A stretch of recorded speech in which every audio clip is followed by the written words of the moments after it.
No, because they didn't just come out of nowhere. What you're witnessing now is the fruition of a plan long in the works. You are watching the culmination of a plan that started with the 60s radicals, who did not hide the fact that they sought to overthrow this country. They did not hide the fact that they were socialists, and they were bad, bad people. One of them goes by the name of William Ayres. William Ayres founded a terrorist group called the Weather Underground. Such despicable human beings that at the very first meeting of the Weather Underground, they took time out to cheer Charles Manson.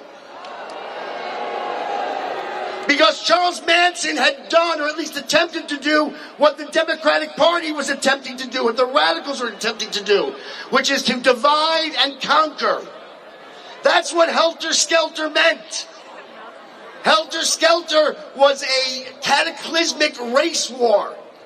And that's what the Democratic Party has been trying to start since the 60s radicals. Since Bernardine Dohrn, the wife of William Ayres, approached a bank of microphones and said, "Hi, I'm Bernardine Dohrn, and I'm going to read to you a declaration of war." And they sought to start that war by dividing us by race, which is why when the radicals came along, they didn't join the party of abolition. They didn't join the party of women's suffrage. They joined the party of George Wallace and segregation and Jim Crow. Because it didn't matter to them then or now whether whites hated blacks or blacks hated whites, so long as we hated each other. They tried to foment a revolution and they failed. Because nobody who had lived in the real world, the last of the great generations, wanted any part of the socialism they were selling. Millions had fled that socialism under Hitler to come here. Millions had fled that socialism under Stalin to come here. And millions more went overseas to fight those things. And when they came home, they wanted no part of what they are selling then and now. There's a great story in my book. Forgive me, I have to do it. It's called The Woke Supremacy. That's what one does. Where Muhammad Ali, the great boxer, went over to Africa to train for a big fight in Zaire. And when he returned, the reporters asked him, "What'd you think of Africa, Muhammad?" Now remember, this was a black man from the then democratically controlled South. This was a black man who had already converted to Islam. This was a black Muslim man. They said, "Muhammad, what did you think of Africa?" And he said, quote, "Thank God my granddaddy got on that boat." So even back then, in the hardest times, people knew that America was in fact great. And so when this revolution failed, they went underground. They started something called the Long March Through the Institutions. They took over the schools and turned it into their ministry of indoctrination. They took over the news and entertainment industries and turned it into their ministry of propaganda. Now they have their ministry of social communications. And it was Mark Rudd, and then I'll finish up. It was Mark Rudd, one of the founders, another despicable man who said it must be wonderful to kill a pig, talking about cops. The bloodier, the better. That's the kind of people who trained this generation. You're not booing me, right? And you're not saying Bruce, right? All right. Mark Rudd said the true flowering of the 60s will come in the 90s when we've taken over the institutions. Well, he was wrong only because he missed the obvious. Once they'd taken over the institutions, they then had to use them to brainwash successive generations. Well, 30 years from the 60s to the 90s, what's 30 years from the 90s?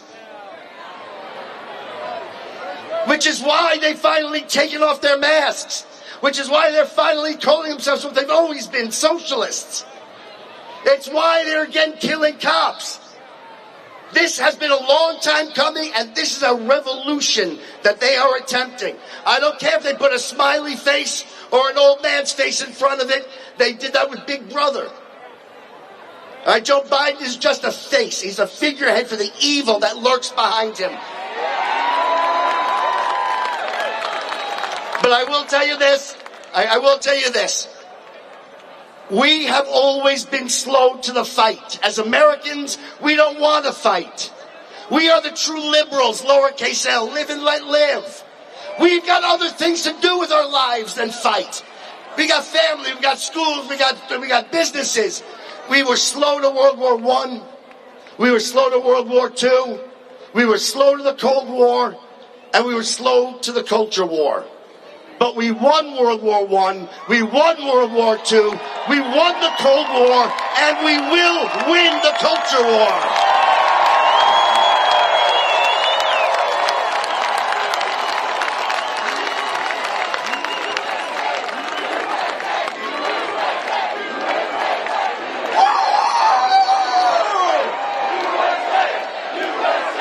Let me hear you, beautiful people. My name is Dustin Stockton. I just want to take a moment to thank Women for America First and the organizers and all of you for coming out to stop the steal and support President Trump. Jeffrey Lawrence and I have been doing this for a long time, politics, but I have one message that I want to get across to you, and it's so important when you go back home. We have to meet offline. We have to be Sam Adams in the basement of our bars, meeting with our neighbors. We have to fight big tech. We have to fight big media, and we have to fight big money to protect America for my kids and for your kids. This is a seminal moment in our country's history. If we let them steal the election from President Trump, we will never get it back. Our freedom is not coming back. We must rise up, which is why I know every single one of you is here. Thank you.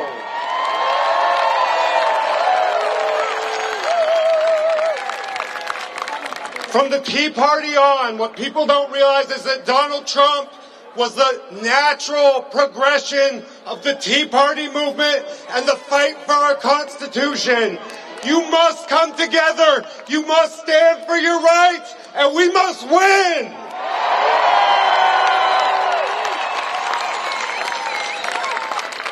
Scott Presler always says it, MVP. This is a movement of love, but we must fight. We must stand up to the liars and the fake news. We must stand up to the big tech oligarchs who want to silence us. We must fight.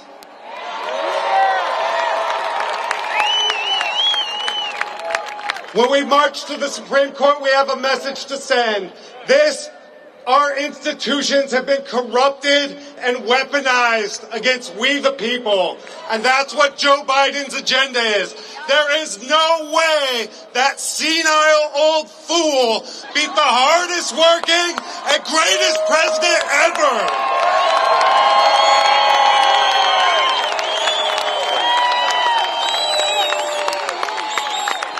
I love you guys. Thank you for being here. We'll see you at the Supreme Court.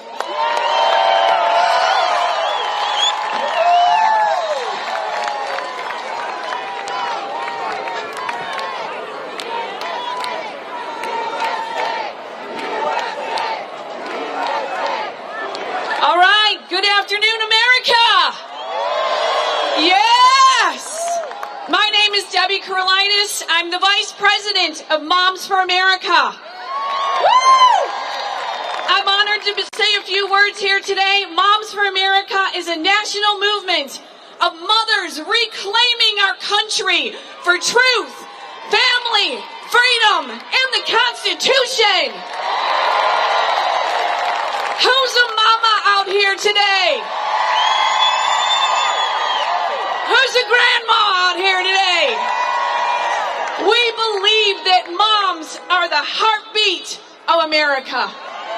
Amen? As a wife and a mother of three, I stand here concerned like all of you. America is at a crossroads, and the greatest threat to our republic is playing out. Our election has been hindered by votes that are not legal. The crisis must be exposed. It must be corrected, and it must be stopped. Moms for America had a project called Mom Vote. We encouraged moms all across the country to get registered and to vote their values. We told moms, if you loved God, if you cherished freedom, if you respected life, and you treasured family, we told them that they must vote because our country was at stake. So you know what happened? Our mamas came out and they voted. Right? Now, the mothers are demanding a legitimate election. Right? As I watch my children worry about the security of their future, like all of you moms out here, my heart is heavy. My son just graduated from college and recently got engaged. He is trying to plan a wedding during COVID. My daughter is wondering when in-person college classes will resume and how to function in a world that is socially distanced. My 16-year-old is constantly stressed out in a virtual high school while his basketball season is postponed. These are true issues in each of our homes, let alone the security of our country. These are not the hopes and dreams that we have as mothers. Our president has worked so hard to save America, to rebuild America, and to make America great again. So we must stand by him and ask for a valid election. Without a legitimate presidential election, we are no longer the land of the free. So you know what? As moms, we have to pass the torch of freedom. And if the torch is extinguished, there is no hope. The flame must burn bright and illuminate the way for our families. The light must shine in the darkness. And as mothers, we will fight for the torch of freedom, because without it, our children and our grandchildren will not be able to radiate and live in America. That is why we stand united for an election that ensures every legal vote must count. President Trump, the mamas are with you. Let us all carry the torch of freedom, and may it shine ever so brightly. God bless you.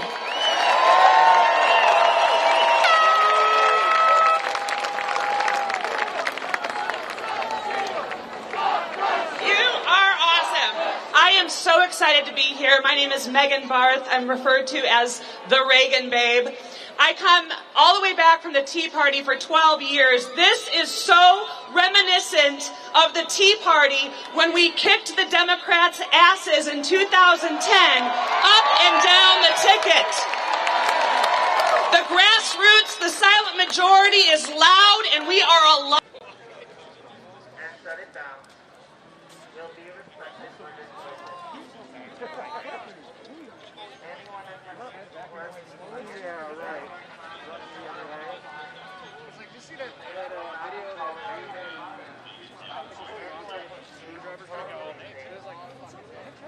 Hey, put your mask on.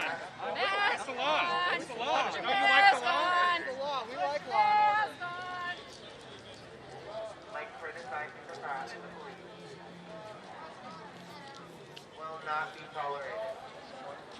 Radical lobbies respecting diversity of passion and personal choice, which must confer in every revolution. Successful action will hinge on respect for others, respect of other people's autonomy. Successful action always hinge on respect of other people's autonomy and choices. Can we live with this today? Thank you very much.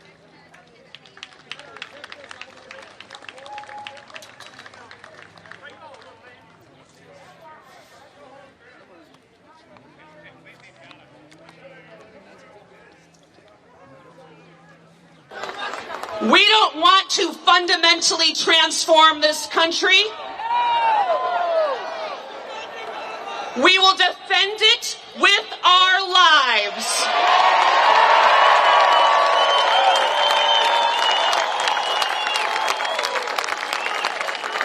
We will defend this country with our lives. We will defend this president with our lives. We are going to march all the way to the Supreme Court, and our fight does not stop at the Supreme Court.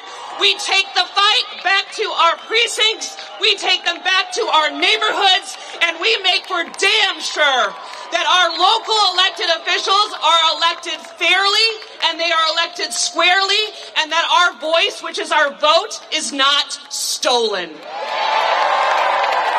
Thank you so very much for showing up.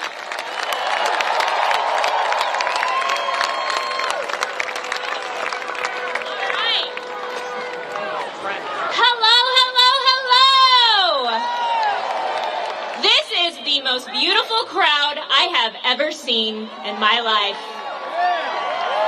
My name is Courtney Holland. I'm a conservative activist out of Nevada, and I'm a proud Nevadan here to tell you that Nevada is MAGA country. This election was stolen from us.